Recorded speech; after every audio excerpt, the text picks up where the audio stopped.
날 하나님 나라 2PM 토요 주 모임을 시작하겠습니다. 오늘은 이제 제목이 예수의 죽음 가운데서 가룟 유다의 도박이라는 주제를 가지고 교제를 하겠습니다. 성경 말씀은 마태복음 27장 1절에서 5절 말씀인데요. 제가 한번 읽어볼게요. 새벽에 모든 대제사장과 백성의 장로들이 예수를 죽이려고 함께 의논하고 결박하여 끌고 가서 총독 빌라도에게 넘겨주니라.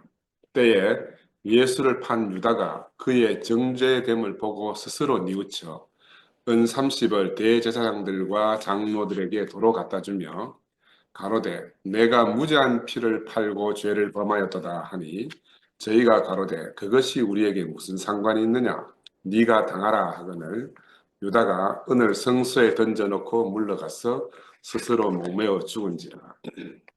이게 참 안타까운 내용이 기록되어 있지 않습니까? 그렇죠? 이 가룟 유다는 예수의 결국을 지켜보고 가야바의 법정에서 죽임을 당할 자로 정죄되는 것을 보고 나서 이제 너무 실망한 거죠.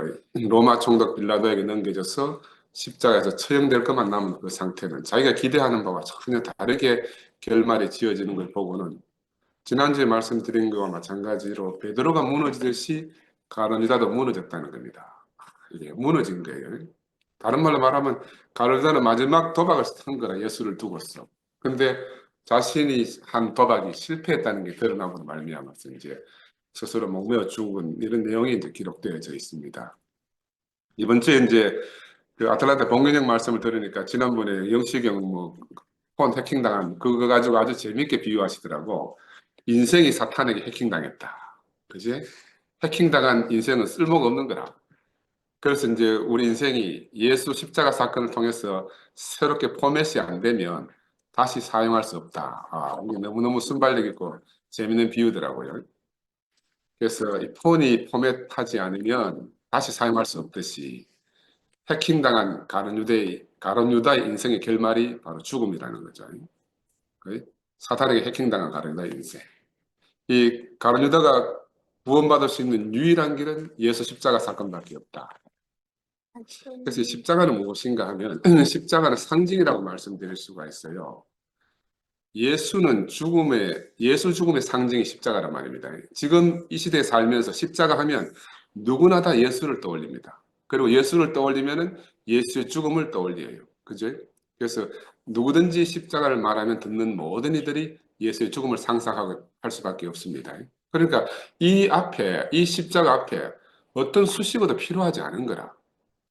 수식어가 필요가 없어요. 예수의 죽음은 실제입니다. 실제는 실제가 있는 세계를 실제계라 그래요. 실제만 있는 세계를 실제계라 그러고 십자가는 상징이라고 말할 수 있습니다. 사람이 언어로 표현되는 모든 것은 상징입니다. 나무다, 풀이다, 들이다 이런 우리의 언어로 표현되는 모든 것은 상징입니다. 실제가 아니에요. 그래서 언어로 구성된 상징 세계가 있고 근데 그 언어로 표현된 상징의 말을 듣고 우리는 머릿속에서 어떤 일이 일어나는 거면 상상하는 겁니다. 우리가 인지한다 그러기도 하고 상상한다. 그래서 우리가 살고 있는 이 세계 안에는 실제가 존재하는 실제계가 있고 언어로 구성되어지는 상징의 세계가 있고 또 우리 머릿속에서 이루어지는 상상의 세계가 있습니다. 이게 세계가 절묘하게 이제 연결이 돼야 되는데 사실은 제대로 연결이 잘 안 돼요. 우리가 같은 언어를 하더라도 서로 오해하는 게 그 때문에 그렇습니다. 그래서 십자가는 예수의 죽음을 가리킨다. 이걸 꼭 기억해야 되겠죠. 우리 안에 그 예수의 죽음을 상상하게 하는 거죠. 예수의 죽음을. 근데 십자가에서 무엇을 덧붙여가지고 이런저런 궁리를 하고 말을 만드는 것 자체가 다 인간의 책략입니다. 책략. 그죠? 뭘 덧붙이면 더 선명하게 될 줄 알지만 그런 게 아니라 우리가 어떤 언어를 표현하더라도 듣는 사람은 자기 나름대로 상상하는 거예요. 말이 같다 해서 내 머릿속에 인지되어지는 상상의 세계가 같은 거 아니에요. 그래서 이제 우리 세상에 이런 말이 있잖아요. 행복한 가정에는 행복한 이유가 다 비슷하대요. 근데 불행한 가정에는 불행한 이유가 천태만상이라는 거 아닙니까?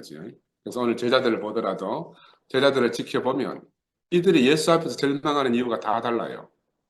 왜냐하면 책략가인 유다나 강직한 베드로는 자기 나름대로 이유를 가지고 절망하게 되는 거예요.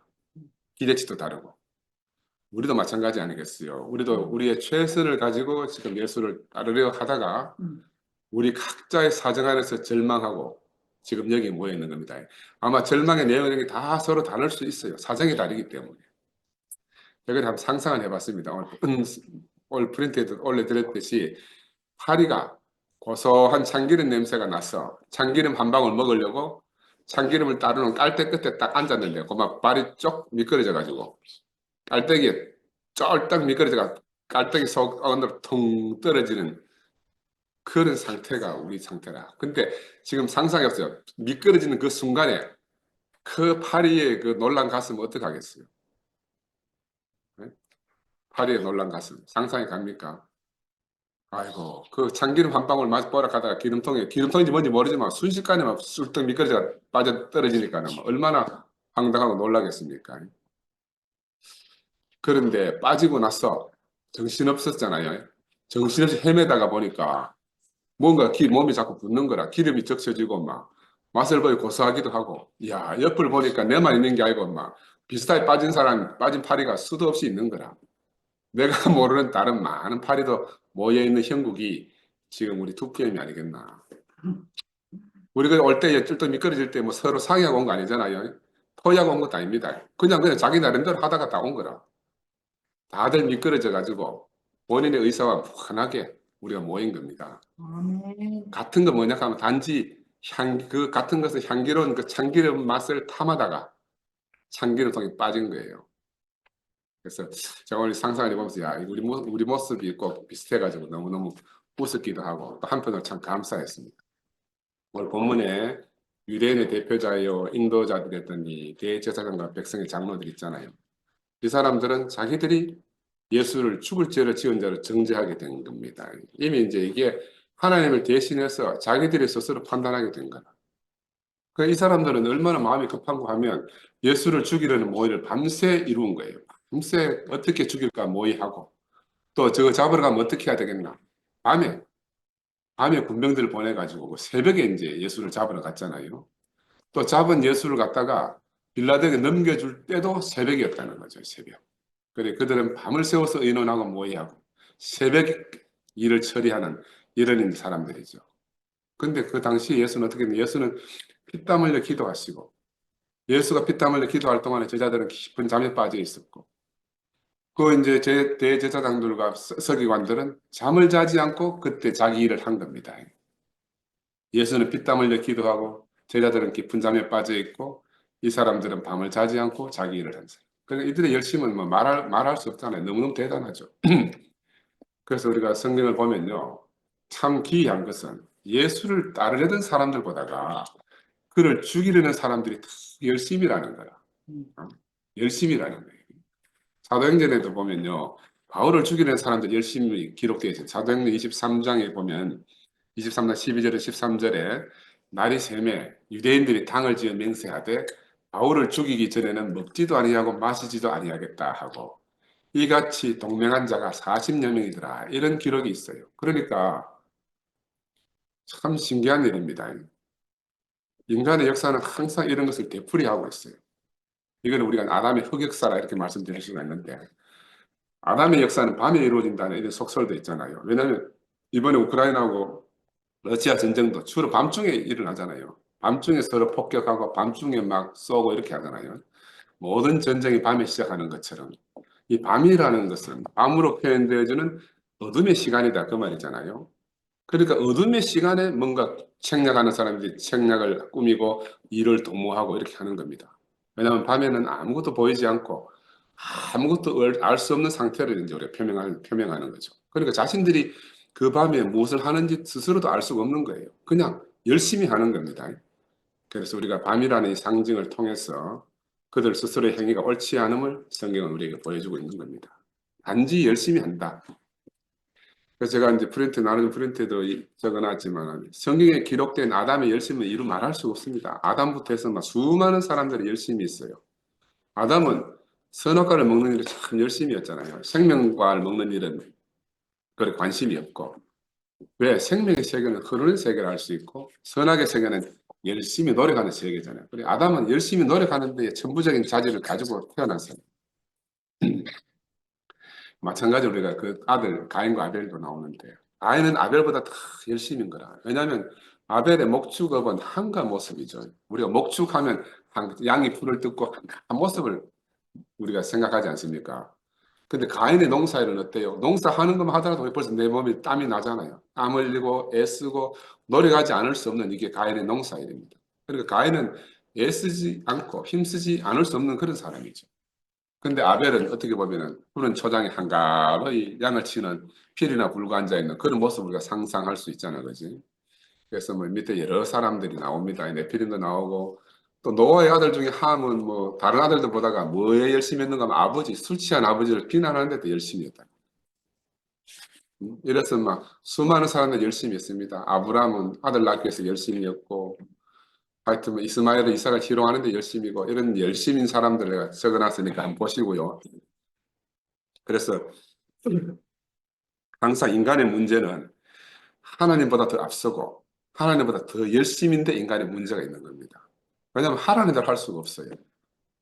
정해진 대로 할 수 없는 것이 우리 인간의 문제라 할 수 있습니다. 왜냐하면 내 인생은 내 것이기 때문에 내가 스스로 살아내지 않으면 안 된다 하는 생각이 아주 철저철미하게 우리에게 각인되어 있잖아요. 근데 아까 봉근님 말씀처럼 우리 인생이 사탄에게 해킹당해가지고 하나님 목적 안에서 정해진 대로 준비된 대로 산다는 것은 너무 자존심 상하는 거라. 로봇처럼 살 수가 없잖아, 그지?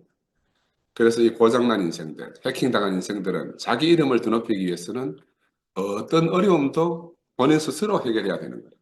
저도 이제 개인적으로 살펴보면 아버지 없던 내 인생을 위해서 내가 너무 참 열심히 살았어요. 내가 지금 생각해도 내가 참 열심히 살았다는 생각이 들어요. 근데 그 결과로 나온 원망이 바로 어떤 고백이냐면 가인의 고백인 거야.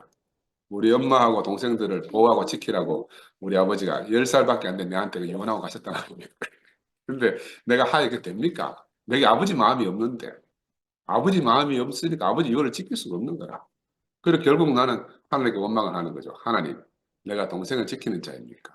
이런 원망할 그 가인이 성경에 있는 가인이 아니라 내가 그 사람이라는 거예요. 성경은 참 우리 자신을 써놓은 거예요. 나는 그 내 뒤에 내 보호자로 하나님이 계신다는 사실은 그 성경서의 문자라. 어? 하나님은 항상 내 열심 다음에 내가 두 번째로 사선책으로 삼을 대상이지 하나님 항상 앞에 계시지 않는 거죠. 마찬가지로 예수의 제자들도 마찬가지입니다. 예수님이 한적한 곳에 기도하고 있는데 찾아와서 뭐라고 하는가 하면 주여 요한이 자기 제자들의 기도를 가르친 것 같이 우리도 가르쳐 주시옵소서 해가 주기도문이 나왔잖아요. 문제는 막상 예수가 이제 기도하자 예수님이 지금 겟세마네에서 피땀 흘려 기도하고 잠시 나와 기도하자 이할 때는 예수가 내 마음이 심히 고민해 죽게 되었다. 너희가 여기 나와 몸을 함께 기도하자 했을 때는 묵묵부답이고 다 골고라 떨어진 거예요. 깊은 잠에 빠져 있었던 거예요. 그래 참 열심을 내라 하면 잠을 자고 그냥 있으라 하면 열심이고 그 사람이 참 문제가 뭐냐면 열심을 내야 할 때 게으르다. 또 쉬어야 할 때 열심을 낸다. 이게 엇박자죠, 엇박자. 이게 우리 인생의 문제입니다. 그래서 청개구리 우화가 있는 거예요. 인간의 인생의 조상들이 왜 청개구리 우화를 만들어냈겠습니까? 우리 인간의 어리석음을 오래 관찰한 조상들이 이런 우화를 듣고 너희가 인생을 깨우치라 하고 우화처럼 이렇게 전해주는 거잖아요. 근데 우리는 그 우화는 우화로 듣지 내 인생이라고 생각 안 하는 거라. 내 삶은 그냥 내 삶인 거죠. 그 소기의 경위가 되고 자기 이야기를 보이지 않는 게 우리 인생의 비극이다. 그런데 이스라엘 조상들은요, 끊임없이 이런 인생들을 알기 때문에 반복해서 자신들의 출애굽 이야기를 후손들에게 일마다 매주마다 끊임없이 각인시키고 있는 거예요. 왜? 한두 번 해서는 안 되니까는. 소기의 경일기니까는 끊임없이 말했어. 영원히 그 몸에 새겨지도록. 그죠? 근데 하나님은 이런 이제 이야기를 들은 백성들이 하나님을 거부하니까 마지막에 어떻게 했어요? 안식일을 정해주시는 거야. 야, 좀 나하고 쉬자. 이날은 일 다 하지 말고 함께 쉬자. 하나님 함께 쉬자 해도 일 열심히 해야 되는 아담은 쉴 수가 없는 거야. 그래 도저히 하나님 두고 볼 수 없어가지고 이날에 일하는 자는 반드시 죽이겠다는 말까지 할 수밖에 없는 거야. 인간의 열심을 하나님이 감당할 수가 없어. 하나님 감당할 수 없어요. 그래서 하나님은 광야에서는 성막으로 왕국 안에서는 성전으로 또 디아스포라 상태에서는 경전을 통해서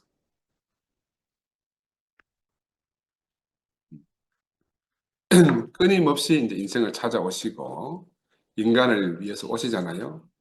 근데 인간은 그 하나님의 그 마음을 다 받을 여유가 없는 겁니다. 여유가 없어요. 안식일에 나와 무슨 상관입니까? 이렇게 항변하는 게 인생이다. 그래서 하나님 말씀은 모든 것이 인간을 위한 것이지만 인간의 문제는 참으로 묘한 것이 묘한 데가 있는데 정해 주신 곳에서 이렇게 하라 하면요. 그보다 쉬운 것이 없잖아요. 근데도 불구하고 거꾸로 가는 게 인생이라.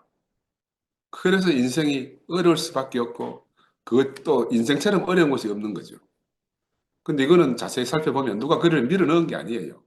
다 스스로 찾아가서 건강한 골짜기로 들어간 것뿐이라 나도 마찬가지였지만 근데 이게 하나님과 사람과의 관계만이 아니고 사람과 사람 사이도 똑같은 일이 반복되는 겁니다. 이게 하나님과 사람 사이 이야기를 성경에 써놓았지만 사실은 우리가 인생을 살면서 사람과 사람 사이에 늘 이런 일이 반복된다는 거예요.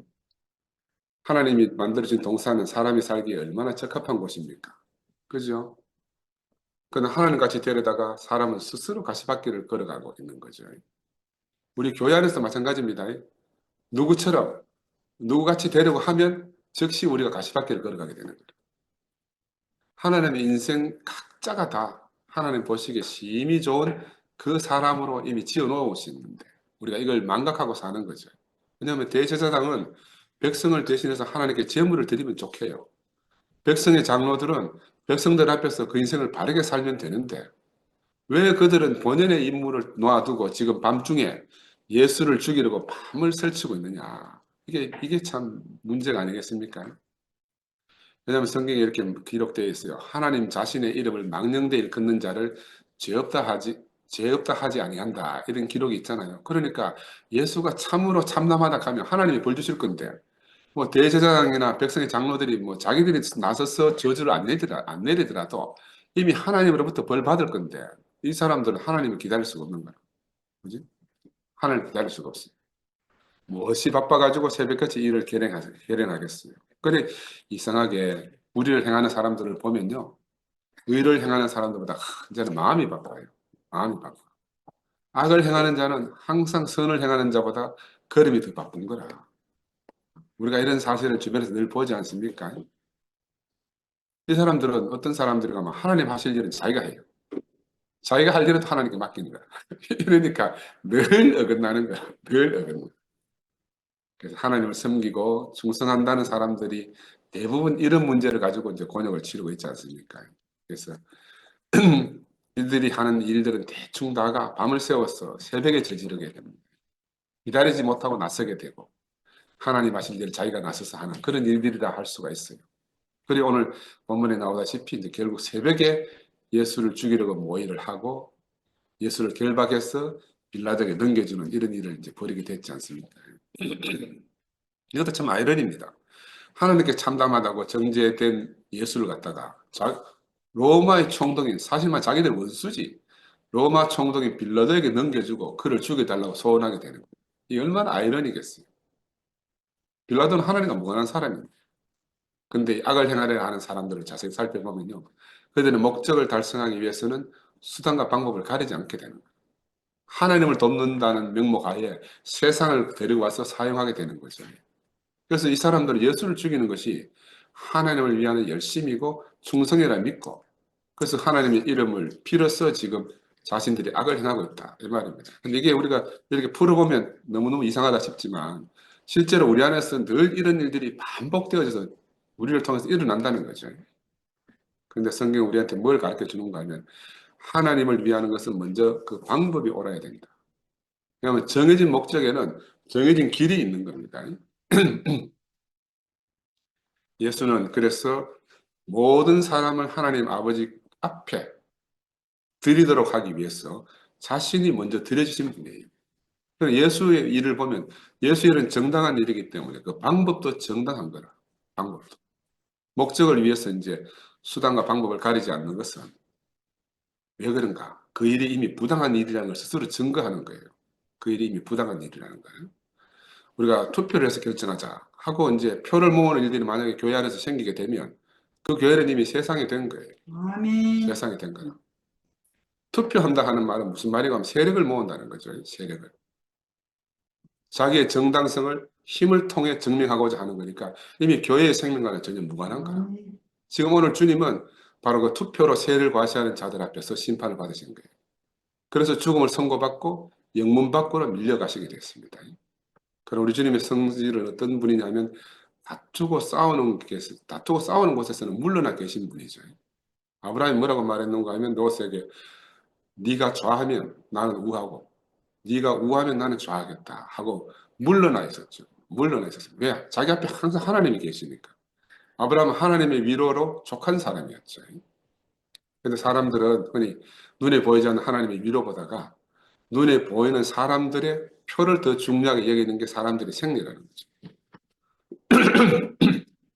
그래서 여기저기서 이런 말들이 들리는 건 참 안타까운 일이잖아요. 왜 이런 일이 생길 수 있느냐 하면 교회 안에 그 생명의 권위가 사라져서 그렇다는 거예요. 생명의 권위가 없어서 그렇다. 우리도 한때 이런 혼란 속에서 이런 과정을 지나왔잖아요. 다행인 것은 우리가 막 마지막까지 가지 않았죠. 이것 하나님 참 큰 은혜 같아요. 아멘. 얼핏 보면 너무나 당연하고 상식적인 일 같지만 하나님 나라와 하나님 생명은 이런 세상의 상식과는 전혀 상관이 없는 거잖아요. 그래서 우리가 투표를 한다 하는 것은 생명의 흐름이 없었다 하는 것이라는 것을 꼭 기억해야 됩니다. 왜냐하면 이긴 자도 진 자도 다 하나님과 무관하게 되었다는 걸 증명하는 거죠. 아멘. 세상에서는 이런 것이 너무너무 당연하죠. 그러나 하나님 나라의 일이라면 당연할 수가 없는 거예요. 하나님 나라와 그 일에는 이런 것이 잠시라도 용납되어져서는 안 된다. 용납되자마자 즉시 그 나라가 없어지기 때문에 우리가 꼭 기억해야 됩니다. 하나님이 귀가 없으면 어떻겠나요? 눈이 없어 보지 못하시겠습니까? 또 손이 없어서 붙들지 못하겠습니까?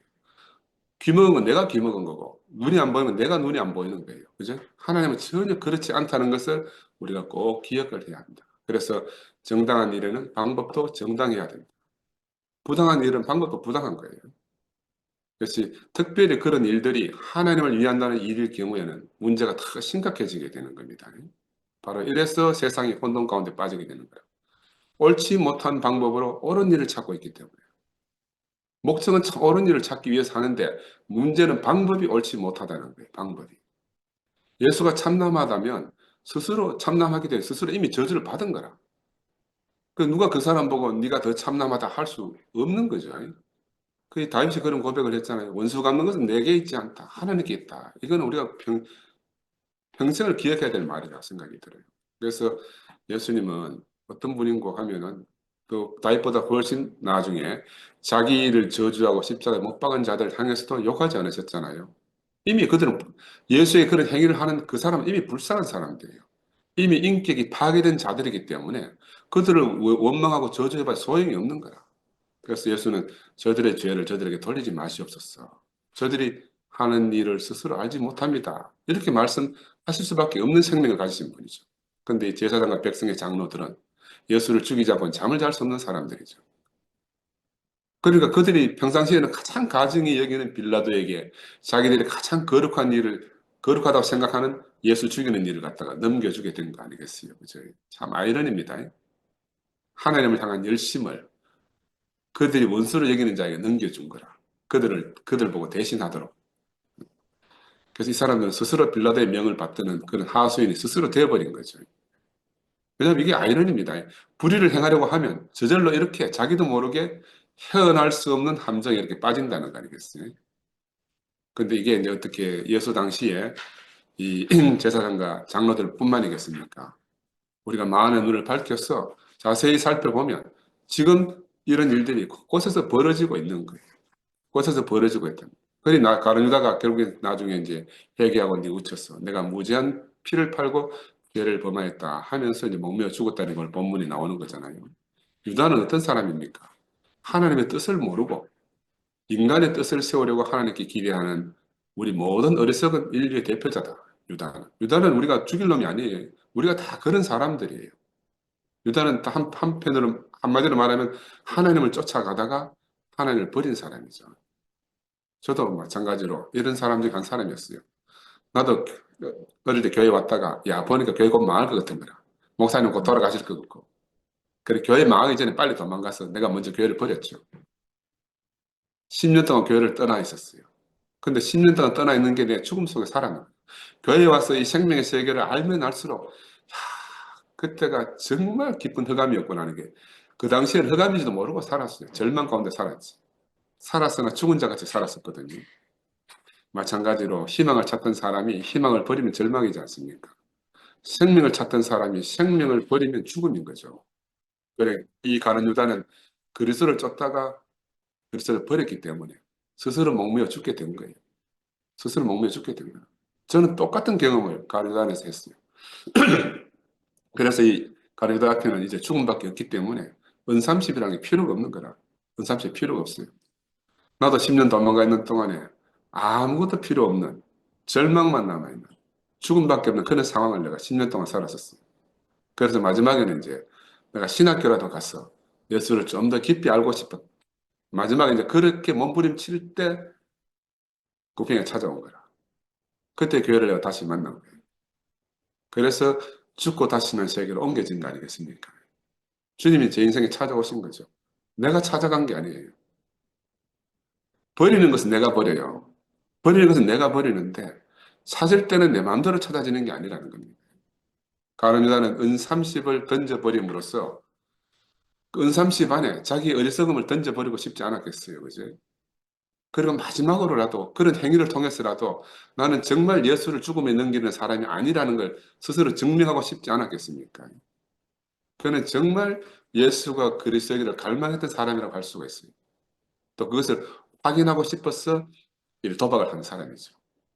그런데 자기 앞에서 예수가 무참히 정죄됨을 보고 자신이 한 일이 얼마나 어리석은지를 깨닫게 됐잖아요. 우리가 다 그런 사람이라 할 수가 있습니다. 많은 사람들이 자신의 우매함을 모르고 스스로 자기의 잣대를 가지고 그리스도를 측량하려고 하잖아요. 근데 우리가 제자가 스승을 다 알 수가 없잖아요. 마찬가지로 인생이 하나님을 어떻게 다 알겠습니까? 근데 예수의 제자들은 하나처럼 다 예수를 알려고 하다가 결국에는 아무도 아는 자가 없었어요. 그게 다 드러난 거라. 알려고 했던 모든 사람은 다 실패하고 말았습니다. 근데 이 제자들 안에서 예수를 딱 보니까 자기가 예수를 모르잖아요. 모른다 하는 것은 더 이상 사용 가치가 없는 사람이 됐다 그 말이에요. 우리가 알아야 사용할 수 있잖아, 그죠? 용처를 모르니까 사용 가치를 모르겠다는 거죠. 집안에 있는 물건들도 사용 가치를 모르면 어떻게 돼요? 또 쓰레기통으로 가는 거라, 그죠? 그 제자들에게 쓸모없는 더 이상 사용 가치가 없는 예수는 어디에 던져졌어요? 이 가룟자를 통해서 지금 도박판 속에 던져진 거라. 어떻게 되나 한번 보자. 어떻게 되나 한번 보자. 왜냐하면 그냥 버리자니 아직 무언지 안 깎고 당장에 쓸모가 없으니까 혹시 하고 도박판에 던져놓은 그런 사건이 지금 이 가늠자를 통해서 벌어진 사건이다. 고 보여지는 겁니다. 도박판에 가면요. 패를 까봐야 누가 이긴지 알 수 있잖아요. 그러니까 그 자체가 암흑이라. 그 자체가 암흑이라. 다 모르고 뭘 하고 있는 거죠. 그래서 예수를 내놓고 도박판에 던졌다 하는 것은 얼마나 어리석은 일인가를 상징하는 겁니다. 가룟자가 얼마나 깜깜했으면 이렇게 했겠어요. 주사위를 던지듯이 이제 예수를 던져놓은 거죠. 그리고 자기는 스스로 거기서 뭔가를 보고 얻으려고 했는데 아무것도 나온 것이 없으니까 그 후회하는 것이 너무너무 당연하지 않겠습니까? 근데 우리가 아는 가룟이다. 단지 예수를 팔아먹었다. 이렇게 알면은 우리하고 상관이 없어요. 근데 이 사람 심리 상태를 깊이 들여다보면요. 어찌 가룟유다만 그러 하겠습니까? 어떤 사람들은 예수를 거부하고 또 어떤 사람들은 예수를 시험합니다. 그러니까 가룟유다는 예수를 시험하는 모든 사람들의 대표자라. 대표자. 그래서 이 가룟유다는 예수를 그리스도인지 아닌지 시험하다가 스스로 올무에 갇혔어요. 근데 이런 부류의 사람들은 다 똑똑하다는 사람들이 다 여기에 속합니다. 똑똑하다는 사람들이 시험하고 싶은 생각이 드는 거예요. 그래서 시험하고 거부하는 것 자체가 예수를 죽이는 것이라는 사실을 모르는 거예요. 우매하기 때문에. 그를 죽음에 내던지는 행위라는 것을 모르는 거라. 그런데 가룟유다처럼 어리석은 우리들도 이런 행위를 하고 시간이 지나고 나면 우리가 깨닫는 거야. 얼마나 통탄할 일이겠어요. 그래서 사람이 하나님을 시험하면 이런 결과를 초래할 수밖에 없잖아요. 성경에도 하나님을 시험하다가 함께 일어나는 많은 일들이 성경에 기록되어 있습니다. 예수는 제자들과 함께 동고동락한 사람이니까 정말로 한 인간이죠. 근데 이 사람이 죽지 않는 사람인가 싶어서 한번 던져본 거 아니겠어요? 그가 참 메시아인지 확인하고 싶어가지고 매일 같이 먹고 자고 함께 생활했는데도 불구하고 이 사람 혹시 하는 마음이 있는 거라. 혹시 뭐 어떤 형편 관계에 던져져도 죽지 않는 사람이 아니겠나. 그래서 이 놀라운 것은 예수를 시험하는 것이 하나님을 시험하는 일이 됐다는 거예요. 그럼 이걸 자꾸 잊혀진 전에 우리 예수만 생각해서는 안 돼요. 우리도 인생을 살면서 이런 일을 비일비재하게 우리가 마주하고 대하는 거라. 이스라엘 역사를 보더라도 역사 안에서 하나님의 능력 시험하다가 고난을 자초한 게 정말 많았거든요. 그 대표적으로 오늘 가룟 유다가 예수를 시험하다가 사탄의 올무에 걸렸단 말입니다. 그래서 우리가 꼭 기억해야 될 것은 인생은 하나님을 시험할 자가 아니다. 아멘. 피조물이 창조자를 시험한다는 것처럼 어리석은 일은 없는 거다. 아멘. 이제 그 하나님은 늘 자신 이스라엘 백성들에게 시험을 받으셨고 예수는 자기 제자들에게 결정적으로 시험을 받게 됐습니다. 또 은삼십에 이렇게 팔려갔잖아요. 그럼 왜 이런 일이 생기나? 이게 대제사장들이나 제자들의 잘못인가? 제가 지난 시간에 말씀을 드렸지만 하나님의 아들로서 하나님을 대신하는 사람을 인간이 알 수가 없는 거예요. 종교와 세상이 알 수 없는 사람이 지금 자기 앞에 있는 거라. 그래서 이런 일이 생기는 겁니다. 종교와 세상이 알 수 없는 사람. 아멘. 종교로서 알 수 없고 시험으로도 예수를 다 알 수가 없잖아요. 예수는 어떤 분인가? 지극히 가난한 자에게 안겨지는 선물이고 축복이다. 아멘. 이게 설명이 안 됩니다. 지극히 가난한 자에게 주어지는 선물이고 축복이다. 그리고 누구든지 예수를 선물로 축복으로 받은 자는 사실은 다 가난한 자예요. 그러니까 이 가난도 말로 설명할 수가 없어요. 사람은 가난을 설명을 하잖아요. 이 가난도 설명이 안 돼요. 생명도 설명할 수가 없어요. 마찬가지로 선물이나 축복도 설명이 안 돼요. 받은 자만 아는 거예요. 누린 자만 아는 거예요. 이게 얼마나 신기한 일이겠어요. 그런데도 결론은 가난한 자들은 예수를 선물로 축복으로 기쁘게 받아들인다는 겁니다. 시험하고 이런 짓을 하지 않는다는 거예요. 종교는 여러 가지 방법으로 하나님 섬긴다 했어요. 근데 하나님은 어떤 방법으로 섬김을 받을 수 있는 분이 아니잖아요. 보이지 않는 하나님이 어떻게 보이는 사람의 섬김을 받을 수 있겠습니까? 하나님의 갈망은 오로지 아들밖에 없어요. 아들밖에. 아들 외에는 하나님을 기쁘시게 할 수 없고 하나님 만족이 될 수가 없는 거라. 우리 손자 지우가 일요일 날 할머니가 간증할 때 언제 자기 이야기를 하는지 귀담아 들었다고 해요. 우리 선미가 가던데. 할머니가 자기 이야기를 언제 하나 계속 앉아서 기다렸다는 거예요. 또 나중에 아빠는 왜 말씀하지 않냐? 할머니, 할아버지, 작은 할아버지 다 말씀하시니까 아빠도 당연히 할 줄 알았는데 아빠도 하지 않는다는 거라. 야, 나 그 지우를 보면서 있잖아. 야, 어린 지우도 이런 마음인데 하물며 하나님 우리를 보시는데 어떤 마음을 가지고 우리를 지켜보시겠냐는 거예요. 하나님 우리가 정말 우리 자신으로 당신 자신을 표현해 주시기를 얼마나 갈망하고 계시겠어요. 하나님은 지금도 아들을 기다리고 계시는 겁니다. 아들을. 유다는 이 사람이 정말 그 그리스도인지 대제사장 앞에 묶어 놓으면 분명하게 드러날 것이라는 착각을 한 거죠. 근데 대제사장 앞에 묶여 있는 사형을 언도받은 예수를 보니까 아무것도 아닌 사람이라. 자기하고 전혀 다를 바 없는 사람인 거죠. 그 자기의 모든 도박이, 자기의 기대가 한순간에 물거품이 된 거 아니겠어요? 사람은 하나님 형상과 모양으로 지어졌다고 성경에 기록되어져 있는데 마찬가지로 예수도 그런 사람인 거라. 묶어 놓으면 꼼짝달싹 할 수 없고 죽음에 넘겨주면 죽을 수밖에 없는 게 인간이다. 그걸 예수는 자기 온몸으로 증명하고 가신 거죠. 그러나 다른 한편으로 이 사람이 하나님을 나타내고 살아내는 자리는 조금도 부족함이 없는 겁니다. 그래서 우리가 하나님의 모양과 형상으로 지어졌다는 것이 무엇인지 바로 이 한 사람 예수를 통해서 밝히 드러난 것을 우리가 봐야 됩니다.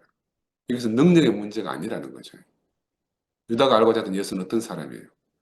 예수는 전혀 다른 길에 있는 다른 사람이라는 거죠.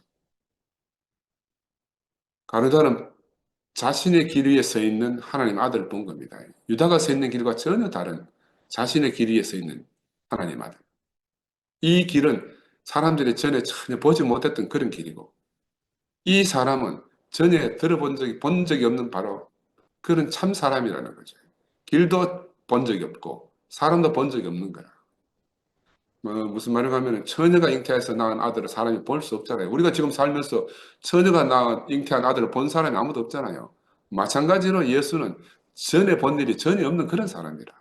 처녀가 잉태한 아들처럼 보지 못한 그런 사람으로 자기들 앞에 있으니까 이 사람들이 알 수가 없는 거죠. 그래서 예수는 하나님 안에서 자기 자신을 발견한 사람입니다. 하나님 안에서. 아멘. 이 하나님 안에서 자기가 발견된 사람만이 자기 자신을 이렇게 내어줄 수 있는 거예요. 자신이 하나님께 받아들여졌다는 것을 아는 사람. 이 사람은 다른 사람들 지배할 필요가 없어요. 모든 사람을 있는 그대로 받아들일 수 있는 거예요. 예수의 일생을 보면요. 사람들 다 있는 그대로 받아들이고 살았잖아요. 그렇죠? 자기 안에서 하나님 안에서 정말 자유로운 사람이었죠. 그러니까 자기가 자유롭기 때문에 모든 사람을 자유롭게 해주신 분이라.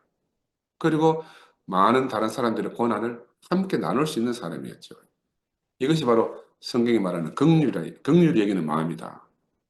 그렇게 표현할 수가 있고요. 우리가 왜 이제 깔때기 앉았다가 미끄러지는 파리처럼 왜 우리가 여기 모였습니까? 우리가 왜 신분들 인정해서 바로 이런 자리에 왔어요? 이 사람들이 다른 사람의 자유를 억압하기 때문인가요? 억압하기 때문에. 아멘. 모세는 이스라엘을 바로의 포갑에서 우리를 해방시켰잖아요. 이스라엘 백성들을. 예수는 우리 인생을 갖다가 죄와 죽음의 억압에서 해방시킨 분입니다. 그래서 바로 그런 해방을 주기 위해서 우리에게 자유를 주기 위해서 십자가로 가신 건데 예수는 인간이 묶여 있는 모든 것을 해체하신 분이죠. 해체. 우리를 해방시켜 주기 위해서. 심지어 어떻게 보면 그 전에 사람들이 알던 하나님의 개념까지도 해체하신 분이에요. 유대인들이 알고 있던 그 하나님의 개념조차도 해체하신 분이란 말입니다. 그런데 지금 일어나는 일을 보면 우리를 다시 예수 자신이 아닌 무엇인가에 얽매이게 하고 강요하는 거. 이거는 예수와 전혀 상관이 없는 거예요. 그 말이 오라도 예수와 상관이 없는 거예요. 말이 아멘. 오라도. 왜냐하면 예수는 그 짧은 요약된 문자 속에 계실 수 있는 분이 못 돼요. 그는 하나님 안에 계신 분이거든요. 그 짧은 몇 마디 안에 계실 수 있는 분이 아닌 거라. 육신을 가지고 계시지만 전혀 우리와 다른 분이셨고 우리는 그를 만나서 그분 안에서 절망했잖아요.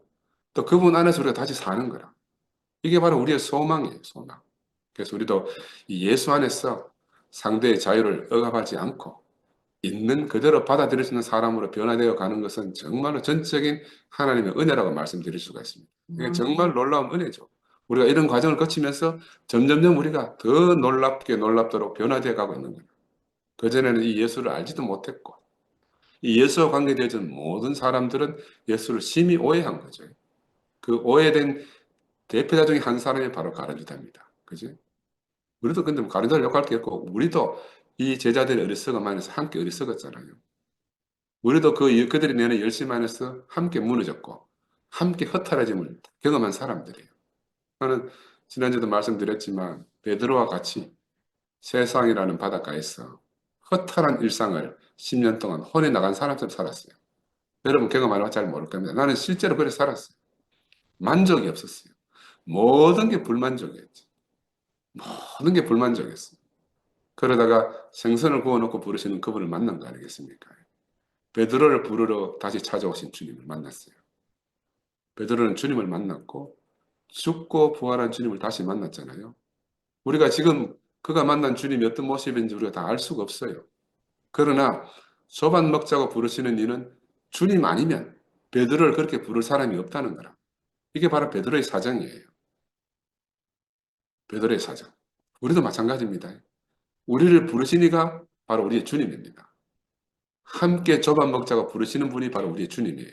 아멘. 마지막 만찬을 펼쳐놓고 함께 나누던 그분이 이른 아침에 먼 동이 터오는 그 아침 미명에 생선을 구워놓고 부르고 계신 장면이 나는 지금 내 눈앞에 펼쳐지는 것처럼 그렇게 각인되어 있어요. 부모가 아니면 누가 나를 그렇게 위하겠습니까? 마찬가지로 주님이 아니면 누가 나를 그렇게 애타게 찾아오겠어요. 그죠? 나는 지금도 생각해보면 내 친구 구팽이가 내 또 한 친구 선진이 북어를 들고 찾아왔을 때를 나는 잊을 수가 없어요. 그 북어장을 딱 내미는데 나는 더 이상 도망갈 수 없는 거야. 한 달 전에 이제 한 달 전에 박사과정 시험 치고 그 다음에 보자 하고 헤어졌는 그 친구가 한 달이 채 못 돼가지고 죽어서 북어장으로 왔다니까요. 그 죽고 구팽이와 함께 나를 다시 찾아온 거라. 내가 베드로만 이야기한지 여러분 알겠어요? 그 내 인생이 각인이 돼 있는 거예요. 처음도 선진이가 나를 구팽이한테 연결해 줬어요. 마지막도 그 선진이의 죽음이 나를 다시 구팽이가 연결해 준 거라. 여기 성경에 내가 보니까 베드로를 보니까 그 베드로 안에서 내가 중첩되어서 다 그대로 이렇게 해석이 되어지는 거죠. 그래서 저는 부활한 주님을 만난 베드로를 잊을 수가 없게 됐어요. 내 눈앞에 지금 생생히 살아있듯이 그렇게 보이는 거라.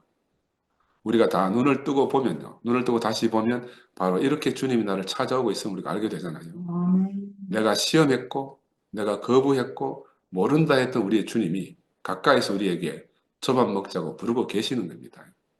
함께 먹는 게 식구라 그랬어요. 그게 바로 가족이고. 예수는 살았을 때나 죽었을 때나 항상 함께 먹고 살기를 원하시는 분이잖아요. 하나님 바로 이렇게 친히 찾아오시는 분이에요. 사람이 아멘. 하나님을 찾아갈 수가 없어요. 그래서 우리는 어떻게 하나? 우리는 다만 오신 이를 영접할 뿐이죠. 그 이상 우리가 할 수 있는 게 아무것도 없어요. 인생의 어떤 열심도, 정성도, 지식도, 지혜도 하나님을 만나는 데는 아무 소용이 없는 거예요. 그래서 하나님 아들 예수는 나태하고 무관심한 사람들에게는 무관심의 대상으로 이렇게 밀쳐져 있었고, 열심히 있고 지혜 있는 사람들에게는 부닥침에 대해서 죽임을 당하게 되는 거라. 그러니까 아무도 예수를 만날 수가 없는 거라. 그래서 이런 걸 보면 사람의 열심과 지혜는 아무 소용이 없다. 이 사람의 지식과 지혜 이런 것들은 만물을 이해하고 깨닫는 데는 탁월하지만 하나님을 아는 데는 정말 우매한 것이다. 그래서 유대 종교 지도자들은 정말 하나님께 열심이었어요. 우리가 그 열심을 따라갈 수가 없잖아요. 근데 그 열심은 현실적으로는 하나님의 아들을 죽이는 데 다 사용됐습니다. 제자들은 어떤 사람인가? 예수를 정말 사랑했어요. 존경하고 따랐어요. 그런데 마지막에 가서는 다 부인하고 넘겨주는 데 이르게 된 거라. 이게 정말 우리의 슬픈 일이라 할 수가 있어요. 이게 오늘도 동일하게 그런 일이 벌어지잖아요. 가르자는 오늘날도 여전히 은삼십에 그분을 넘겨놓고 시험하고 있습니다. 그러니까 우리가 어떻게 해야 되나? 우리는 하나님 시험하면 안 돼요. 완악한 마음으로 열심을 내지 말고 우리의 우매한 지혜로 하나님을 시험하지 말자. 이게 가르자 우리에게 주는 정말 큰 교훈입니다. 우리는 오로지 가난한 마음으로 그를 영접하고 감사하자. 우리 아멘. 어리석은 지혜를 버리고 주님을 따르자. 이게 오늘 말씀의 요지입니다. 감사합니다. 아멘.